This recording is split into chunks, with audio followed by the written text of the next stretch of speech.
Welcome to the Opinions Nobody Asked For platform. This is the platform where we unapologetically break down relationship hot takes, starting with Love is Blind because we know that's the #1 relationship topic that's going on right now. I am Clayton Graves-Sandy from Love is Blind Season 6. I'm joined with my main man. I grew up with my boy, Josh Jones. Give him a little introduction, Jones. You know, it's your boy, the kid that did, not the kid that didn't. Your boy Jones, man. We got some news that you can use, you know what I'm saying? Some info for your kinfolk, you know what I mean? I'm here with my boy Clay, man. Hey, man, I'm super excited. This is going to be super fun. As y'all know, that Love is Blind Season 8 is out right now. And, you know, I had a little experience with Love is Blind, so I figured that, this would be a unique perspective for me to chime in and actually give my opinions about Love is Blind, especially because I went through a little bit of chaos with it. Of course, you know, the fans wasn't really that receptive to me, you know what I'm saying? It wasn't. But I feel like with that, I could kind of give a unique perspective, which would be a little bit interesting. So I'm excited. And the best part about this platform is that we would love to interact with the people. So please give us a voice note at 980-322-1989. That is 980-322-1989. Send us a voice note. Give us your unfiltered opinion pertaining to Love is Blind Season 8, or just give us your relationship hot take. Me and Jones go ahead and break it down. So let's dive into it, man. So Jones, you watch Love is Blind? Man, I had to, brother. I'm kind of hooked ever since your season, bro. Yeah. Locked in. Ain't nothing like 6, though. Ain't nothing like 6, you know. Six did his thing, man. It really got everybody hooked on Love is Blind, if you ask me. Yeah, for sure, man. But Season 8 was crazy. So Season 8 is taking place in Minneapolis, Minnesota. I actually like Minnesota. I've been to Minnesota a couple times. I was actually talking on a different podcast. You know, it's funny, bro. I actually... No, I ain't gonna talk about that. I called up a little thing in Minnesota. I had a little good time there, man. Minnesota is definitely a good vibe, man. Minnesota has some amazing people. They have a huge EDM scene. So I actually went out. I was in tech sales. I went out. I partied with a couple people in Minnesota. The black people was dancing to house music. Interesting area. You know what I'm saying? I mean, the black people out there probably had to adapt to the culture because it's probably all snow bunnies out there. Nah, it's also that's what I'm saying. So this, as you see with Love is Blind Season 8, you know, the flavor is definitely giving vanilla. No seasoning. No seasoning. No seasoning at all. But listen, you know what I'm saying? Like, I appreciate Love is Blind because they go into demographics, and I think it would be, you know, disingenuous because if you go to Minnesota, there's probably not that many black people out there. Like, every time I go to Minnesota, I don't see that many black people. So it actually is a good representation of Minnesota. So although I wish it was a little bit more flavor, I don't think it would be organic to what Minnesota actually gives. You know what I'm saying? So, you know, as I'm watching it, I'm like, okay, this is Minnesota. And I can't lie, this season, it was a little bit of a snooze fest. I don't know how you feel. I feel like it was kind of spicy, though. I mean, it definitely was boring at the beginning, but as the show progressed and as I got into the later episodes, especially once they made their matches and they had to come down to the decision as to who they wanted to pick, it gave the normal Love is Blind drama. So I guess more so on the front end, it's a little bit boring, but then once it gets towards the back end, when the emotions really start getting kicked up, it kind of got a little bit more interesting for me. Nah, it definitely got more interesting, but I'm like, yo, we didn't need to do 6 episodes in the pods. Like, when we did our season, I think we had 4 episodes in the pods, and then episode 5 and 6 was at the romantic getaway. We didn't even see nothing with the romantic getaway. You know what I'm saying? And that's where usually the drama usually happens at the end of the pods, and then the romantic getaway, because when you actually seeing your person, you Spending actually time. experiencing them and the physical aspect of it. But bro, I'm just like, God damn, like, how many conversations we about to have in the pods? And like, I'm over here hearing conversations about the littlest thing about aliens. I'm hearing conversations about, you know, Instagram and do we follow each other? What's your Instagram handle? It definitely was a very more woke season for sure, because there was definitely some topics that I haven't heard on Love is Blind being brought up in some of those conversations. And then they also, at the beginning, they said they had the most contestants on the show than they had all Love is Blind. So probably just from your season and all the previous seasons, they're probably trying to have as many couples as possible because you already know a lot of them are going to drop off as the show progresses. So you don't want to have an ending where it's only 2 couples or 1 couple only makes it to the end. So I think that's why they probably had so many more episodes in the pods, because they had so many more dates and so many more couples like going on dates. No, but actually, no, it's the same. It's the same couples that they pick every time. But I feel like they are trying to build the depth of relationships and really try to encapsulate love. And I just have to tell Kinetic and Love is Blind that we don't give a damn about their connection. Like, we care about their connection, but like, keep it moving. Like, show us some good moments. But like, I don't need to see them dating 3 times, having conversation in the pods. Like, let me see a good relationship. Let me see a little bit of a drama conversation. Then let me see maybe a love triangle. Then let me see the resolve. I don't need to see 2 conversations of them keep building like Dave had too many conversations with Molly and Lauren where it was just like, bro, where are we getting to? Like, Dave had 2 conversations with Lauren where he didn't even commit. It's like, bro, he not even saying nothing. You know what I'm saying? Nah, I mean, they definitely let people just, they showed us the unfiltered version of their relationships. Like, I think they also tried to like, show as much of what the same things are being said, because I definitely started noticing like some of the guys, especially when they narrowed it down to 2 chicks, a lot of the same things were being said, and I think they kind of was trying to push more on that drama. Yeah. So they definitely, there was a lot of love triangles this season. And you know, I feel like Minnesota, shout out to Minnesota, you guys handle it in a mature way, minus Madison, but oh my God. but now, I said this before, right? So there's not a lot of flavor on the show, not a lot of seasoning, as you said. So it's a lot of snow bunnies on this show. Dirty Air Force Ones. A lot of dirty Air Force Ones. A lot of dirty Air Force Ones. But so, Jones, you was in Minnesota, Love is Blind Season 8. You know, I'm going to X out Virginia, you know, because, you know what I'm saying? Because Virginia was a representation for the sisters on the show. If you was on that show, which snow bunny do you think is you giving the time of the day? Which snow bunny are you giving the time of the day to? Dang. Dang, I don't know, man. Like, Madison was cool. I was rocking with Madison all the way to the point to where she started letting her crazy out. I know it's always a time when you're dating a girl that the crazy will appear at some point, but hers was definitely had expedited shipping. And she let that crazy out, and it just destroyed my vision of her. She had swag. She had the Jordan 1s on. I was like, all right, she kind of cool. She had the nose rings, the tattoos. Nah, Madison had a little swag. She had swag. But as soon as that crazy part started peeking out, and when she started like she was in her love triangle, and then one of her dudes was in a love triangle, she just tried to destroy old boy's joint. She did. Completely. What was his name? What was the skater dude? You talking about Alex or Mason? Mason was Alex. No, not Alex. Alex is the one that she was trying to go with. She was trying to go with Mason. Mason is the skater kid. Yes. Mason was cool as hell, but I mean, like, I think that Madison almost had like a ego trip of, she kind of didn't like that Mason was into somebody else other than her. She kind of wanted both the guys have her as her number one, and she breaks their heart. I can see that. Because as soon as because she already shown that she wanted Alex. She gave Alex a whole gift and everything. But then when she found out that Mason was dealing with an old girl, she just then went on the rampage. Okay, so we're gonna dive into it. So, you know, Mason, Madison, you know, Mason, Madison, and then there was also Meg. Meg is the other blonde hair chick. So it was a little bit of a quadruple love triangle. So I know Madison was dating Alex and Mason, and then Mason was dating Meg and Madison. Yep. You know what I'm saying? So they definitely had an interesting dynamic. So Mason ended up getting dumped by Madison and Meg. Yep. Which is unfortunate. So do you think that Mason made the wrong choice of picking Madison?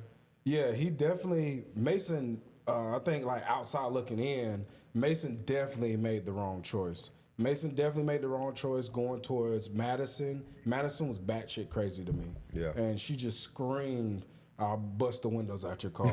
And he shouldn't have went towards that. Like, was it Meg? Meg was cool. Meg was more his speed. Meg was more his vibe. They were clicking. And I just feel as though that, I don't know how it plays in, but I feel as though that the way Meg sound compared to Madison sound like she looked better. Yeah. Just by the way she No, would she talk. definitely did. And She so definitely did. had a sensual voice. And Meg was kind of like the fun girl, really upbeat, which was really cool. And I thought she had a very dope personality. But she allowed Madison to get into her head and basically ruin the relationship she had with Mason. Yeah. So I just didn't like how Madison played that scenario, and I'm really glad that Alex seen how she was playing that. Yeah. And was like, let me go ahead and get up out of here. Yeah. You know. Oh, so you feel like, okay. So here's my thoughts on that, right? I feel like Mason definitely had a better chemistry with Meg than he had with Madison. Yeah. However, I understand why Mason went with Madison in the pods. You in the pods, bro, like you ain't got no interaction with no women. Yeah. You know what I'm saying? So sexually, if a woman is kind of talking sexual games to you, Hell you horny as hell, bro. You in that pods like damn, like I'm imagining what you're looking like. And if a girl is talking openly about her, sexual presence, it does kind of like, okay, this is actually gonna be good. One thing I saw that was interesting, Meg said that I haven't had sex, Like in such 2 a long years. time, 2 years, where Madison talking about getting cream pie. And I'm just like, that's a tough thing for a dude to be in there when you deprived 6 days. You probably not even beating off. You're not even Definitely beating off. Jerking's going What you jerking wild. off to? Because you don't got your phone. What you jerking off to, memories? Yeah, you're gonna have to go straight off of memories, like prison cells. You're gonna have to. You're gonna have to. Hey, man, like, when I was in the pods, bro, you just got a wall. You don't got no TV. You don't got your phone. So I felt weird. Like, bro, like, even when I felt horny, like, I couldn't even do it because it was like, bro, I'm gonna be doing this off of past memories in my back of my brain. Like, I gotta have like that is a little a weird. little DVD in the back of my brain. Like, you know what I'm saying? So I feel like Mason, he cop in that room. Madison talking about getting cream pie, talking about, oh, you would love to see me in this little blue dress. I'm just like, I'll be in the pods too. Yeah, when AD was talking that, sexual stuff with me in the pods, bro, it had me geeked up. Yep. It had me geeked up. So, and I thought it was funny too with Madison, right? I said, Madison, you over here telling Alex that you want to wait for sexual presence. You don't want to rush into it, but then you over here telling Mason you want to get cream pied, or have you like bringing up jokes about cream pie, which brings up a huge point, and I know, Jones, you could identify with this. Women are different versions of themselves to different men. Oh, yeah, They're never 100%. the same with every other guy. Like, my experience with a girl might not be the same experience with the girl that you experienced with. Yeah.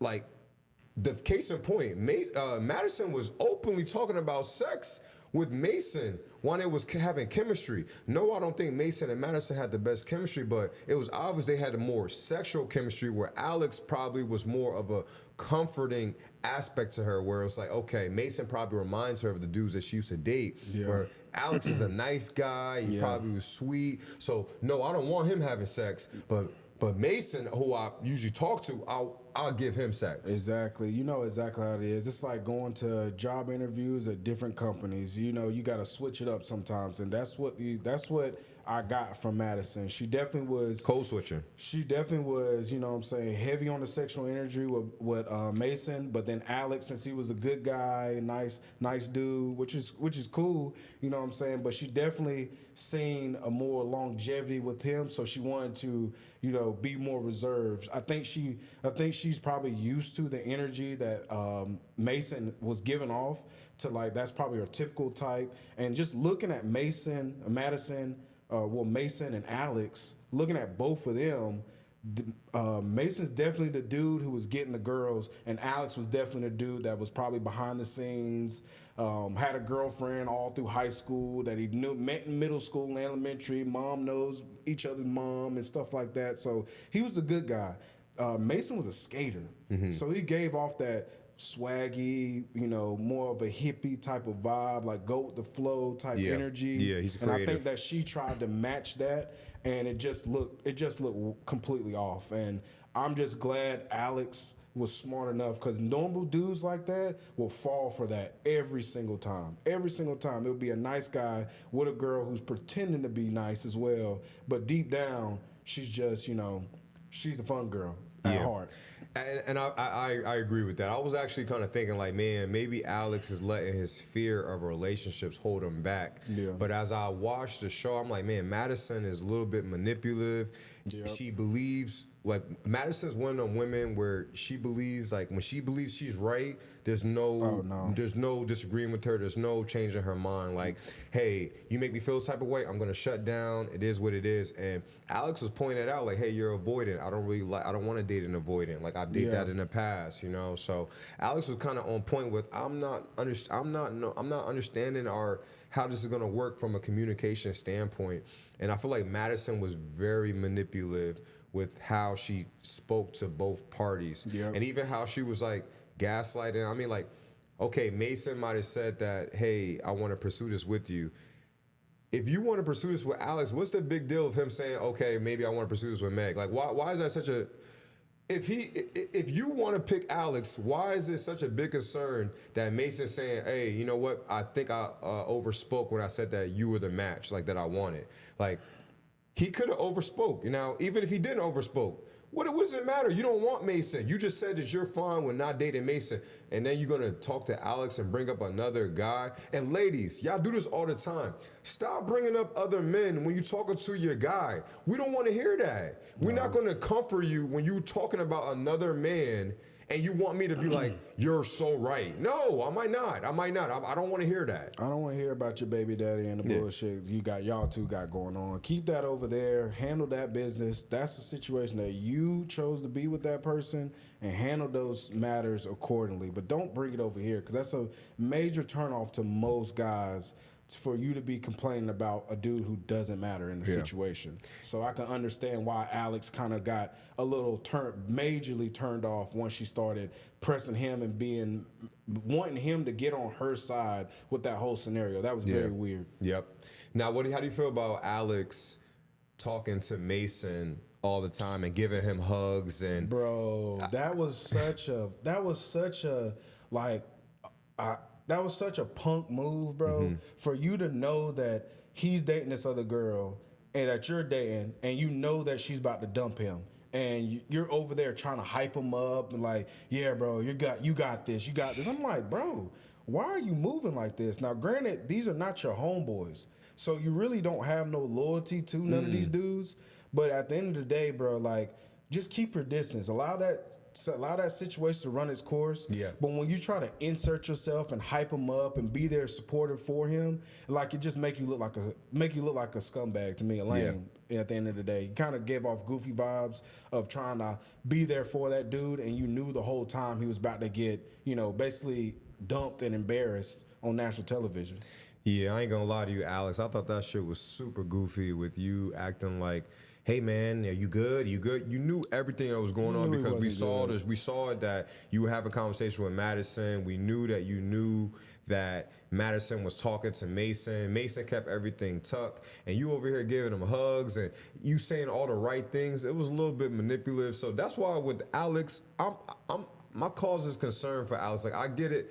I feel that you're saying you like the fact that Alex checked Madison, but I also think Alex operates off of insecurity. I think Alex operates off of fear, because what he did with Mason and just acting like he was Mason's friend, I didn't really like that. But then I got a little confused too, because then he was in the pod with Madison defending Mason. So now I was like, okay, maybe he's just trying to get all the information to understand who Madison is. Yeah, I mean, I think the guys followed the rules. I guess one of them said, like, we're not supposed to really talk about who we're dating. The girls always talk. The girls always talking, because it's an ego thing. It's an ego thing, It's an ego thing. They see another girl who's attractive trying to talk to their guy, and then now all of a sudden, now I need to tell you every little thing that they've been saying to try to see if it matches up with what they're saying to you and disrupt it all. Because that was the main consensus. Is he saying the same thing to me as he's saying to you? Like, that was the main thing. And it's like, bro, they're dating. If we was in a natural world where we're dating two females, we might be saying the same thing at the beginning of the dating stage. But that doesn't mean that we don't mean it to the people we're saying it to. 100%. You know, so 100%. I just felt like that was just weird to like kind of get them on that when it's like, bro, I'm dating. I'm open to both of y'all females, and I have feelings for both of y'all females. So I'm going to say things from the heart, and I might say some of the same things, but that doesn't mean that it's any less valuable because I said it to both of y'all.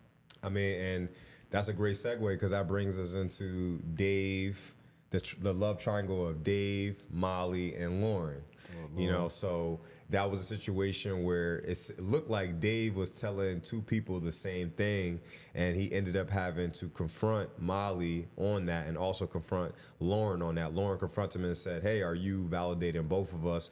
Or Dave was telling Lauren that he wasn't.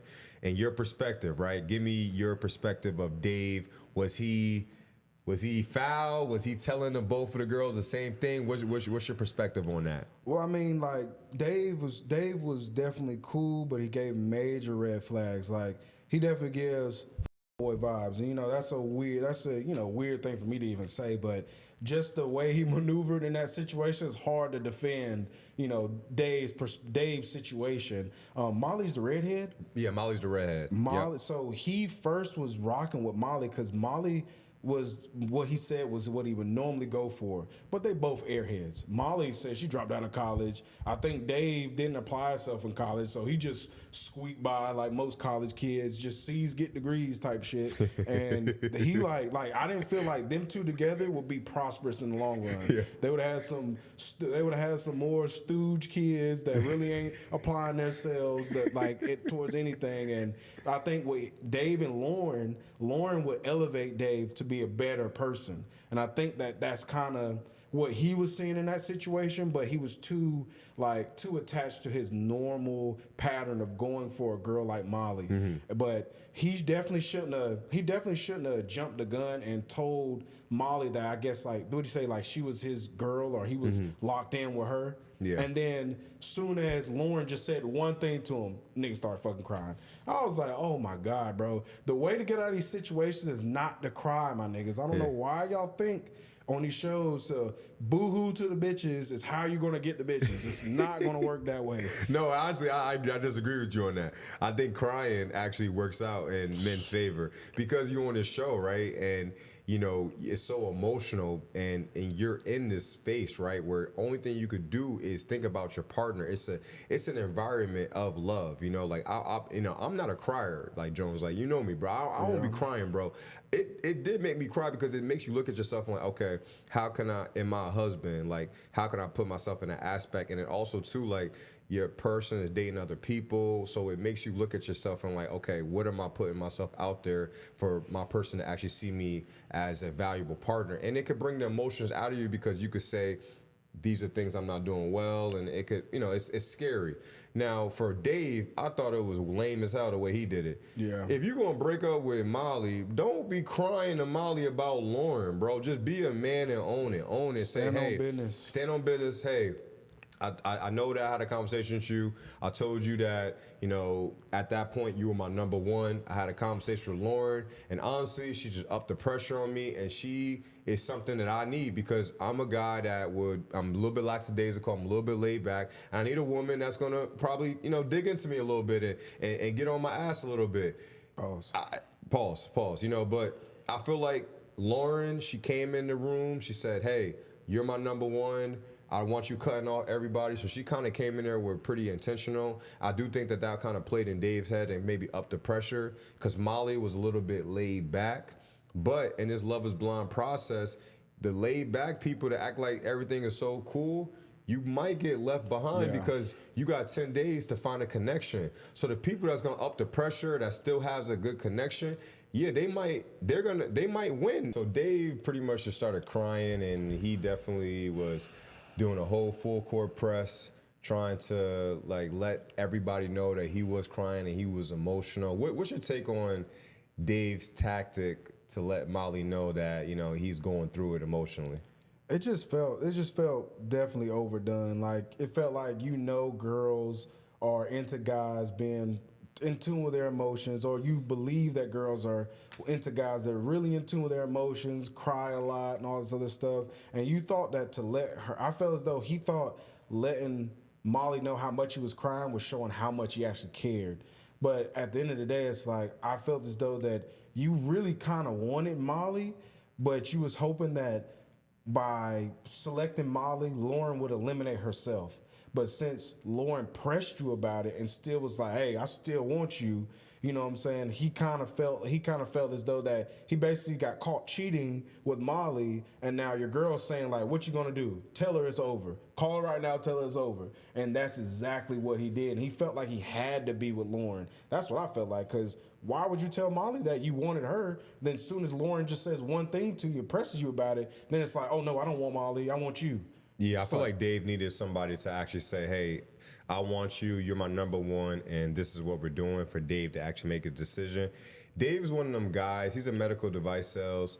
I'm in sales, so I kind of know people like Dave.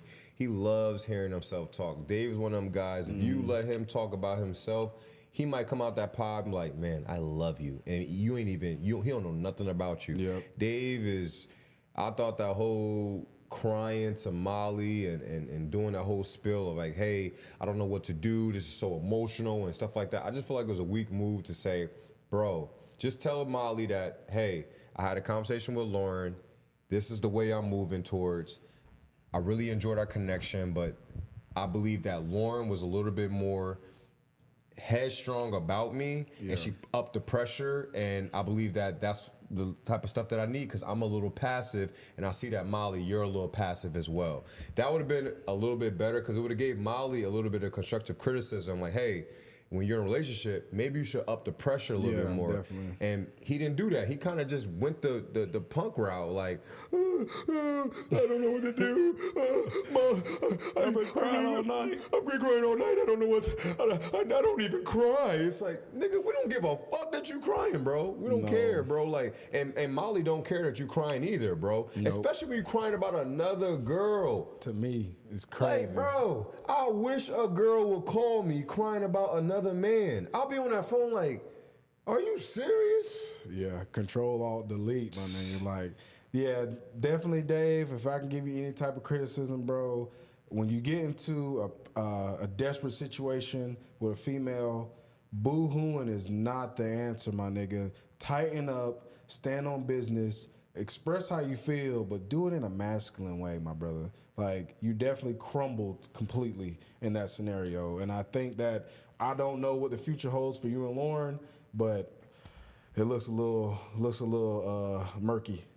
All right, man. So speaking about futures, right? So we're gonna go to the next to the next couple. So we got Devin and Virginia. Oh Lord. You know? So I ain't gonna say oh Lord. You know, I feel like Devin. Devin, Virginia's smooth though. They smooth. I feel like Devin been pretty smooth, man. You know what I'm saying? He's I believe he's a high school basketball youth coach. Yeah. I can't remember what Virginia does, but I'm sure she's doing well in life. She used to be a dancer. She'd be a dancer. Thinking the NBA or NFL, I believe, one of those. But she was an actual professional dancer for a professional team. Oh, somewhere. nice. Virginia, very beautiful. Very. Okay, so similar background like AD, so that respect. So they are our flavor of Love Is Blind season 8. They are our only couple that is diversity. Most of the couples are vanilla, but we got Devin and Virginia. Devin was actually dating Brittany, who had a little bit more similarities to him than Virginia, but Brittany told Devin that she's into girls, and Devin said, I cannot do that. How do you feel that Devin told Brittany that he has addiction with pills, and then Brittany accept that, and then turn around when Brittany tells Devin that, hey, I'm into girls, Devin not accept that? Yeah. I mean, I feel like one is something that, you know, Devin having his issue with pills or definitely an issue with addiction is one thing. But I mean, that's like, if you're an athlete, you know, I went through surgery and I definitely had a lot of prescription painkillers that when I first had my first surgery, after I got done with that, I could never take those shits again, because it really does have addictive properties to it that can really get you hooked and mess up your body. So I understand exactly what he went through, but that is a moment of time. That is that is just a clip of his life, and he got past it. It seems like he's a better person, and now he's mentoring to younger kids, and he's into the same field of his passion of basketball. Like, I understood his plight on why he got addicted. I understood that, but that was a moment in time. Brittany said that she was into females, and she was actually dating females and like seriously dating them, and not just like fling. She was full-blown relationships with them. Now, you're a starting point guard, and you're around females 24/7, and you date females. That is a whole lot different than just you had a little fun in college and stuff like that. It's completely different. That's what I said, because I was like, yo, he's dating two women that have a background in basketball. One's a dancer and one is an actual basketball player. Jones, me and you both went to University of South Carolina. We were both athletes. Yes, sir. Go Cox. Go Cox. If I'm talking to a girl and I don't know what she look like, and she tell me one says that I'm a dancer and one says I'm a basketball player, I ain't gonna lie. Just off of what my experience, I'm gonna go with the dancer. Yeah, dancer 99.9% of the time. No disrespect to my basketball women, because the basketball women, some of y'all be fine. Definitely tough.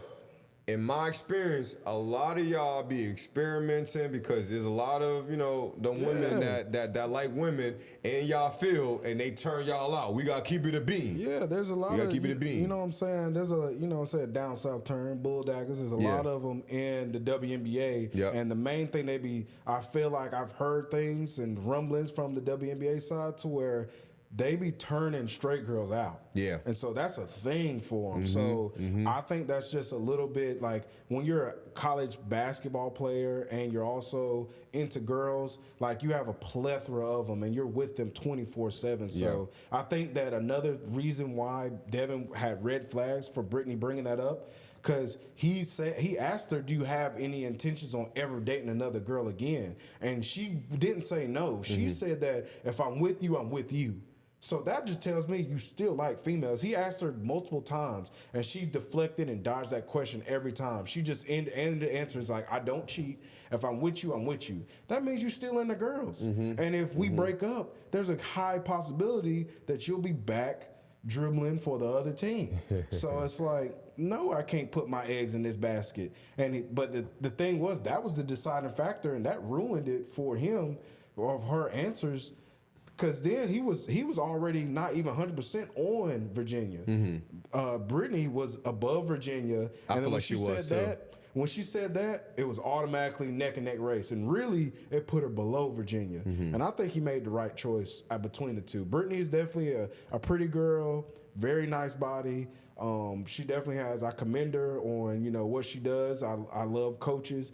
But imagine coming home and you have a coach and wife, and you just lost the game, and she's over here like, why the hell was you running 2-3? Number 27 was shooting the lights out all night. Like, you need to, she critiquing you coaching. Bro, that would be intense. That would be super intense. So you feel like Virginia was the better match for Devin? Yeah, I think they match better. Virginia seems a lot more softer, a lot more, not saying more feminine, but just, I feel like she's more a traditional type of girl that's really trying to get with a guy and be a helpmate. She just gave that vibe. Only advice I'm gonna get from my boy Devin, man, let it go, boy. Let it go, man. I just seen it. I see. Hey, Lowe's Blonde did the aerial shot. Bro, they had that shot right in the middle of my man's head. I saw the little, you know what I mean? Hey, man. Hey, let them know for the baldies. Hey, for the baldies out here, man, for the niggas that's out here struggling to, come over to the dark side, bro, it's fun over here, man. I'm Boris Kojo, you know what I'm saying? Back in the day, I looked more like Dom Kennedy, but now I'm Boris. And who don't like Boris? Like, come over to the dark side, man. Come over to the dark it's side, all man. good. Hey, Dave, can you hear me? All I'm saying is, my brother, if I catch your ass wearing them Chelsea boots, no socks again, me and my boys jumping your ass, my nigga. We coming driving straight to Minnesota and you got to put some fucking socks on, my nigga. You wearing Chelsea boots. You got them damn Achilles scrapers on. Even if he had ankle socks on, my God, please. Ankle socks? Why, my nigga? You got Achilles scrapers on. He the type of nigga to wear Timberlands, no socks. Nigga, it's cool to wear socks. Yeah. Cool to wear socks. I don't know if that's how my medical device salesmen are doing, but Dave, please put on socks, bro. You can't be crying to the women, telling them lies and crying, and then wearing no socks with your Chelsea boots, bro. That's a violation, bro. That was disappointing. That's disappointing, bro. Very disappointing, bro. All right, man. To another disappointing couple, man, because I was actually looking forward to this couple. I actually was liking this couple, man. Daniel and Taylor. Yeah. Daniel and Taylor. Daniel representing for the short kings out there, man. Daniel, you know what I'm saying? I appreciate Daniel for you admitting the insecurities that short men have when it comes to the dating aspect of life. You know what I'm saying? And with Love is Blind, you know, you're supposed to go on a show and, you know, women, you guys kill men all the time for the physical aspects. But it seems like when a woman says, you know, a guy's shorter than me, yeah, that's cool, all right? So Daniel says that he's a short king. He was a little insecure about that. He sees Taylor.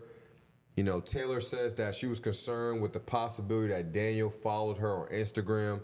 What's your thoughts on that? And do you think that Taylor is validated with her feelings that, hey, I'm a little iffy with this relationship because Daniel followed me or might know me before we actually went on the show? Yeah, I mean, you know, I rock with Daniel. Daniel definitely had a cool vibe, and to be open about some of your insecurities on national television is definitely commendable. But I do feel where he's coming from, because like you can't change how tall you are. Like those are things that you can't change. And when it's cool for girls to pick on that, and that's why Daniel felt so insecure about it, because he's been picked on about that probably all his life, and he hasn't been in a relationship, seems like, for forever because of that insecurity. So it's really just sad to see like what other people have said to him really made him insecure and stopped him from dating in general. Like he can't control that. There's things that guys feel about girls that they can control that they get mad at us about. But, you know, he can't control that, and he's getting beat up for it. So, I mean, I rock with Daniel, and I'm glad that, you know, he found somebody that he connected with, so it can at least show him that you can find a connection. Your personality is good enough to find somebody that could overlook things like that.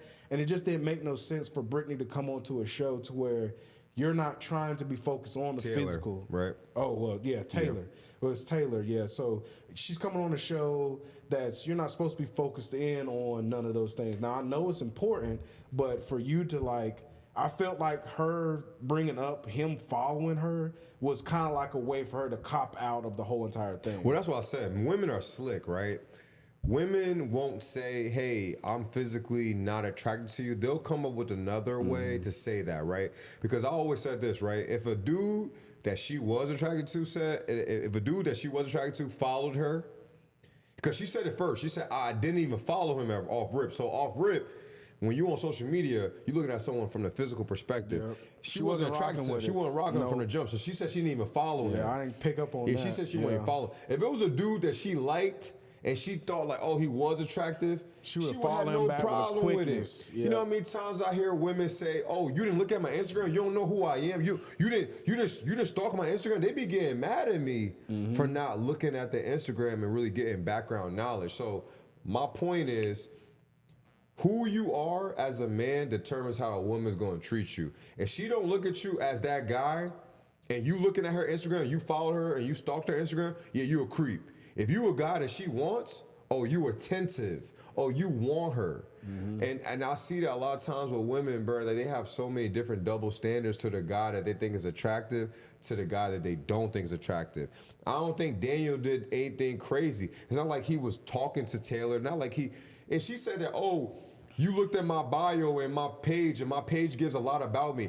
Girl, you like Taco Bell. Girl, you're religious. Who the hell ain't religious? Who the fuck ain't got that live, laugh, love bullshit in their bio? Yeah. Like, my nigga, for me to know that you're family oriented, like, what bitch ain't family oriented? And you like Christmas. Girl, I like Christmas. Who the fuck don't like Christmas, my nigga? I just didn't think Taylor reasons of like, oh, he knew everything about me. Girl, he knew some generic shit about you. Everybody like Christmas. Everybody love their family. Everybody worships some type of higher power. Yeah, and fast food, like, that's not far-fetched. It's not far-fetched for him like Taco Bell. If anything, I look at it as like he thought you was attractive before he even knew that he was coming on the show. And I don't think that the way she set up was like, yeah, before I came on the show, he followed me. How the fuck did he know that you were coming on the show. He might have magically just followed you. Like, Charlotte's a very small place. If you had followed AD before, we kind of knew about AD before we even got on the show. So Facts.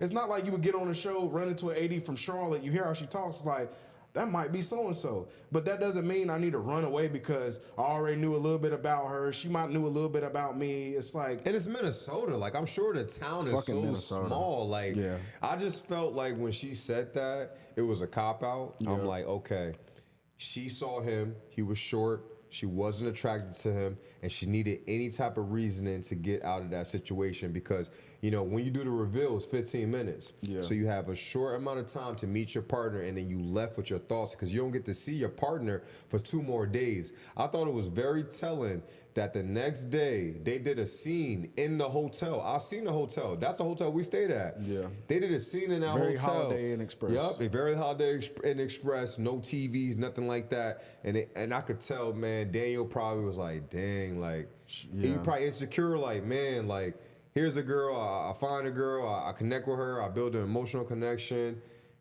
Yeah, I tried to follow her on social media before, but, you know, this is a girl that you found her attractive. I found her attractive. You followed her. And she actually fell in love with me based off my personality. Like, Taylor, do you feel like off of those 4 things, religion, Christianity, Taco Bell, and whatever the other, and Christmas, that drove y'all 4 conversations? Because if that drove y'all 4 conversations, then I'm sorry, like, you ain't got that much to offer. Like, you ain't got that much in depth. Because I'm telling you, mad people is religious. Like, I could come up to you and tell you in a pause for 10 days, like, I'm very religious. I believe in God, and God is everything about my life.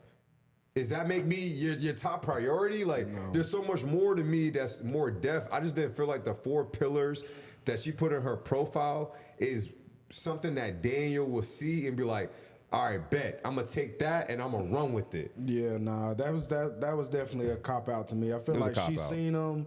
And, you know, what he was trying to do with her, well, he was definitely into her, and she probably felt like she had too much dip in her chip.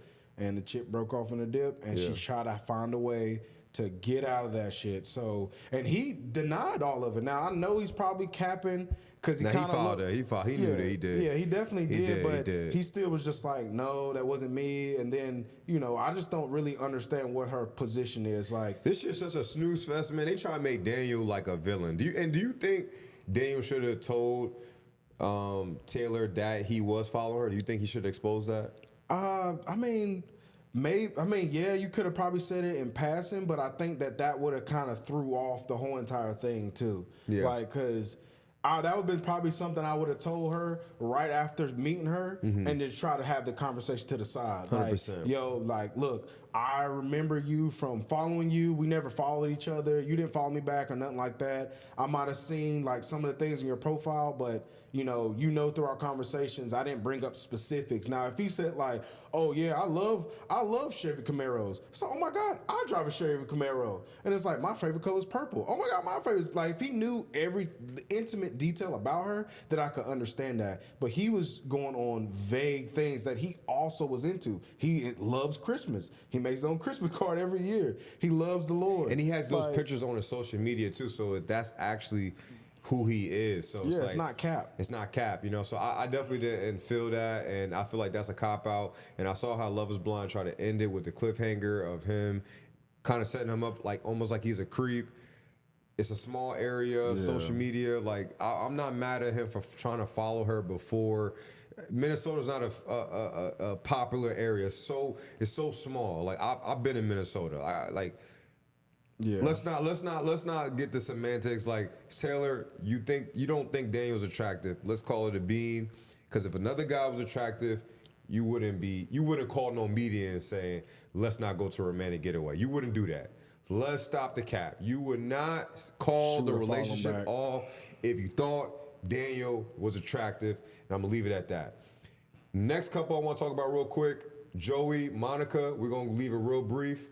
You guys didn't have too much of a storyline. I don't know too much about you. Joey, you seem like a really cool guy. Monica, you seem like a cool girl. I see you rocking your Hawaiian shirts. Joey seems like a hornball, so I'm excited to see everything on Romantic Getaway. But you guys only had 2 episodes where you guys were aired, so I don't feel right to speak on you guys much, but I'm excited to see and talk about you guys on the next episodes. And that's pretty much it. Y'all can keep it flowing and wrap it up if you need. Yeah. I just wanted to share the ankle again. All right. All right, man. So we just kind of give a breakdown of the Love is Blind season 8. We just did a recap of the couples and different things that we could talk about. Jones, is there any hot takes, anything that you've seen from the show that, you know, triggers you to have a conversation relative to life? Any type of unfiltered opinion that you have from the season 8? That any takeaways? I mean, crying ain't cool all the time, bro. Like leaning on, like Dave leaning on crying, trying to really show that that's how he really cares. It's not cool because it just seemed like crocodile tears to me. Trying to promote it, being like, look, I was crying in the back the whole entire time today. I couldn't go to sleep last night because I was crying all night. It's like, bro, you don't have to do none of that. Just use your words, express yourself, tell them exactly how you feeling. If you did cry, like, let it be known, keep it moving. But it shouldn't be your whole existence of why I care about you. And, you know, only thing else I can say about Dave is, my nigga, put on socks. Start wearing socks, my nigga. You wearing Chelsea boots with crop jeans with no socks. Calf muscles straight out. Achilles rubbed raw. Stop doing that, my nigga.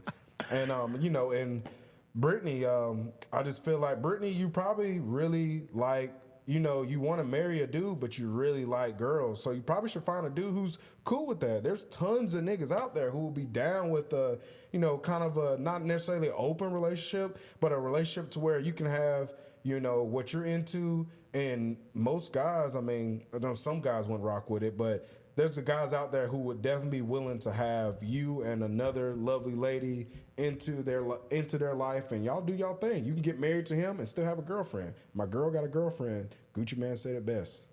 You know? Yeah, date who you want, man. Date who actually is compatible with you. So I definitely think that's some solid advice. You know, I mean, based on Love is Blind, man, it was a snooze fest to me. I feel like this was probably one of the most boring seasons, but I know you said that you enjoyed it. Yeah. I didn't think it was as spicy, man. I felt like it was a little bit mellow.